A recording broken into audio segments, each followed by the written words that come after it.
Elliot Vaughn felt his fork halt midway to his mouth, a sudden jolt of disbelief coursing through him as he processed his wife Sloane's casual announcement.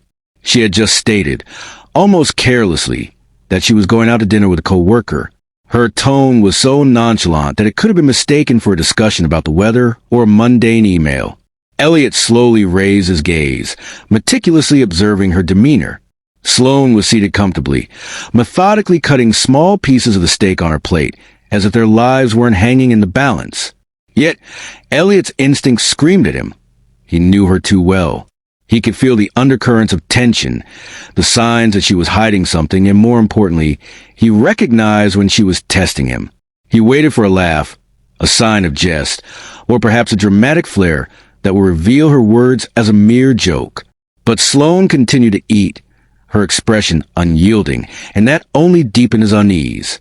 The atmosphere in the dining room thickened, weighing heavily on Elliot as he set his fork down. He leaned forward, resting his elbows on the table, scrutinizing every detail of her face. Her gaze flitted away from his, a stark departure from her usual intensity during their conversations. This was unlike her. She always maintained eye contact, especially when she intended to make a point. Tonight, however, her focus seemed to wander elsewhere, as if she were more invested in her meal than in their dialogue. "A co-worker?" he echoed, his voice steady and low, masking the turmoil that was brewing inside him. "Yes," she replied, casually lifting her wine glass to her lips. Just an informal dinner. The calmness in her voice irritated him. There was no hesitation, no flicker of guilt. Her response flowed as if it were practiced and rehearsed. Elliot intertwined his fingers on the table, grappling with the gravity of the situation. He understood that marriages go through phases where the allure of something new can emerge, but this felt different.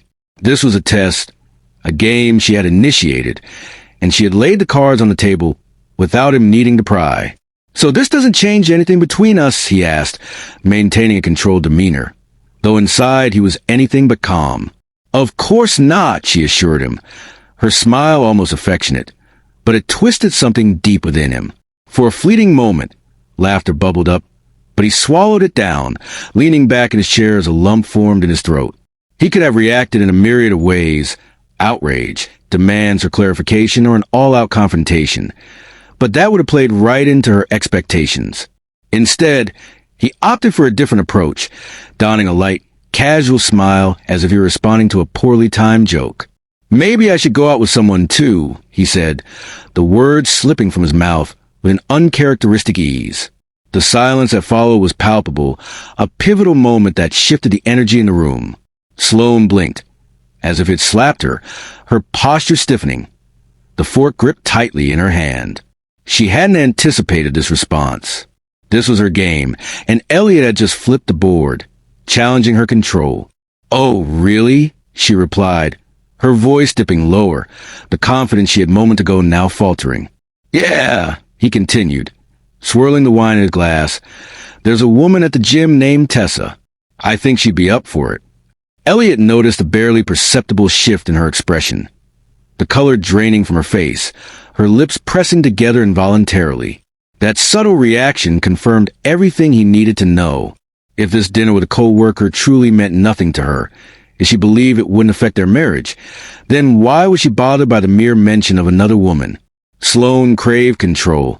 She wanted to dictate the terms of their relationship. But Elliot had just shown her that he was no longer bound by her rules. He didn't speak further, merely returning to his meal as if it were an ordinary day. In that moment, he understood that the rules of their relationship had irrevocably changed. A heavy silence descended upon their home, filled with unspoken thoughts and unresolved feelings. Sloane attempted to act as if everything was normal, but deep down, she knew something had shifted. Elliot had not argued or demanded explanations. Instead, he embraced her casualness, leaving her completely unsettled. He seemed transformed, a weight lifted from his shoulders, a lightness that unnerved her. His habits remained unchanged, yet there was a new air about him that made her feel like a stranger in her own home. Days passed, and the tension continued to grow. Sloane noticed subtle changes in Elliot, his increased attention to his appearance, the meticulous way he chose his outfits, styled his hair, and kept his phone close at hand. It vibrated more often than she liked. And every time she noticed, a pang of unease shot through her. She tried to dismiss her discomfort, convincing herself that she had opened this door. She had initiated this game. But now, she found herself teetering on the edge of something she hadn't anticipated when she decided to play with fire. As Friday approached, the anxiety in her chest intensified. She felt the control slipping from her grasp, a sensation that left her feeling vulnerable. Then came the crushing blow. While preparing dinner one evening, Elliot casually announced, "Tomorrow I'm going out." Sloane's heart raced at the news. "Oh, really?" she managed to ask, her hands trembling slightly as she continued chopping vegetables. "Yeah," he replied, his tone casual. She waited for him to elaborate, but all she heard was the rhythmic sound of the knife hitting the cutting board and the sizzling pan. Nervousness thrummed through her. She wanted to ask if he had any specific plans, but hesitated, not want to seem too interested. "I'm going out with Tessa," he added, the words slicing through the air like a knife. Sloane's heart plummeted at the revelation. She blinked, struggling to process what he had just said. The mere thought of Elliot with another woman twisted in her stomach, a visceral reaction she couldn't ignore. Taking a deep breath, she forced a smile. "That's good. Have fun." Elliot held her gaze for a moment, as if waiting for a reaction, but when he realized she wouldn't give him the satisfaction of distress, he simply nodded and returned to the dining room. Alone in the kitchen, Sloane allowed her composure to crack. She leaned against the counter, feeling the weight of despair settle over her. The following day was a blur of restlessness.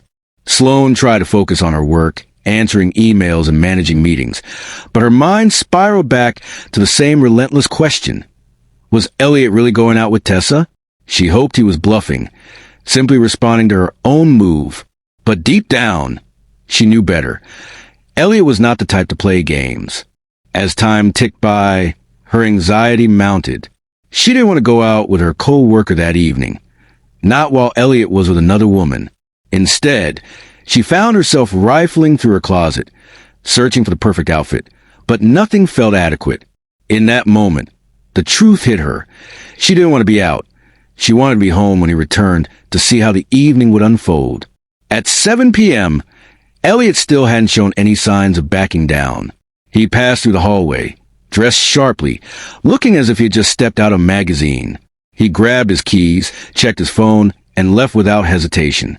"Heading out now?" she asked, trying to sound indifferent. "Yeah," was his only reply. He didn't offer any details about his plans or when he might return. The door clicked shut behind him, and Sloane felt a chill run through her. The apartment felt larger, emptier, and the silence that followed was deafening. Time dragged on, with each passing minute feeling like an eternity. She tried to distract herself with her phone, scrolling through social media, but her focus waned. Every second felt heavier, and she poured herself a glass of wine, hoping it would quell her unease. But nothing changed. She longed for a text from Elliot, a call, anything to reassure her, but he remained silent. Hours passed, and at 11:30 p.m., she heard the sound of the lock turning. Her heart raced as Elliot walked in, his demeanor relaxed, as if everything were perfectly normal. "How was your night?" she asked, attempting to maintain a casual tone. "It was good," he replied succinctly, offering no elaboration. The shortness of his answer gripped her stomach with anxiety. As he walked past her to the bedroom, she felt the knot in her throat tighten. For the first time, it hit her with full force. She was losing control, and worse, perhaps losing Elliot. The next morning, Sloane awoke before her alarm, the weight in her chest heavier than ever. She replayed the events of the previous night, how Elliot had returned without a hint of concern for her feelings. He hadn't inquired about her evening or shown any interest in her well-being. He was simply living, and that indifference gnawed at her. When she found him in the kitchen, already dressed and scrolling through his phone, her heart sank. "You're up early," she said, trying to mask her anxiety.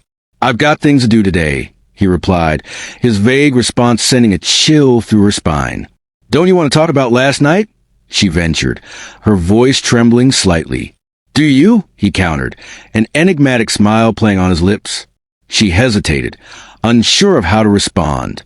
She wanted to ask about Tessa, to know if he truly enjoyed his night, but doing so would mean admitting her vulnerability. Instead, she picked up an apple, taking a bite to mask her unease. Elliot finished his coffee, grabbed his wallet and keys, and headed for the door. "You're leaving now?" she asked, a hint of desperation creeping into her tone. "Yeah," he replied simply, and without further explanation, he left. The door closing echoed ominously, leaving Sloane feeling isolated in their expansive home, the silence ringing in her ears. As days passed, the routine of their life continued, but an unsettling difference lingered. Elliot no longer engaged with her as he once did. Their conversations were sparse, his responses curt and devoid of warmth. He was no longer seeking her out. Instead, he coexisted alongside her, and that realization terrified her. Sloane spent her days in a state of tension, constantly checking the time. As evening fell, she sat on the couch, anxiety surging within her. When she finally heard the key in the lock, her body tensed in anticipation. Elliot walked in, his calm demeanor contrasting sharply with her racing heart. "You left early today," she noted, attempting to keep her voice steady. "Yeah," was all he said, and she waited, hoping for a glimpse of the man who had once been so invested in their lives together. Instead, he simply picked up his phone, reading messages with a faint smile. "Who were you with?" she blurted out, the question escaping before she could rein it in. "Why does it matter?" he asked, his calm demeanor striking her like a physical blow. "Because we're married," she stated, trying to project strength despite the quiver in her voice. "Are we?" he replied, leaning forward slightly, a hint of challenge in his tone. His words sent a chill through her spine. "What's that supposed to mean?" she pressed, her heart racing. "It means I've spent the last few days thinking, and I realize you were right. Going out to dinner with someone else doesn't change anything," he explained. "So, if it really doesn't mean anything, maybe our marriage doesn't mean that much either." Sloane's stomach dropped at his words, an icy realization settling in. "Elliot, she started, but he interrupted, placing a stack of papers on the table between them. "Divorce agreement," he stated flatly.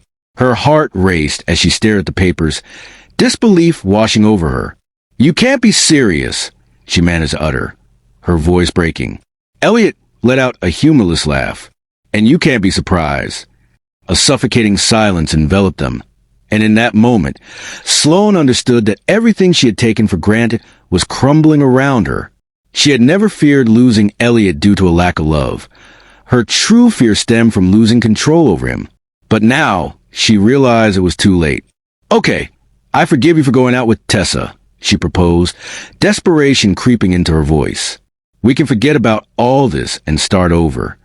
Elliot's gaze hardened. "You forgive me?" he repeated incredulously. "Yes. If you forget what I said about my co-worker, we can pretend none of this happened," she urged, clinging to hope. Elliot leaned in, his voice steady and unwavering as he delivered the shattering words. "I don't need your forgiveness." Panic surged within her as he grabbed his coat and suitcase, already packed and ready to go. "Wait, where are you going?" she cried, her voice laced with urgency. He opened the door, moving past her without another word. Stepping into the darkening evening, the door clicked shut, leaving Sloane standing in the silence, her heart pounding in her ears. The apartment felt vast and hollow, and in that moment, she comprehended the stark reality. She had lost not just Elliot, but the very control she had craved.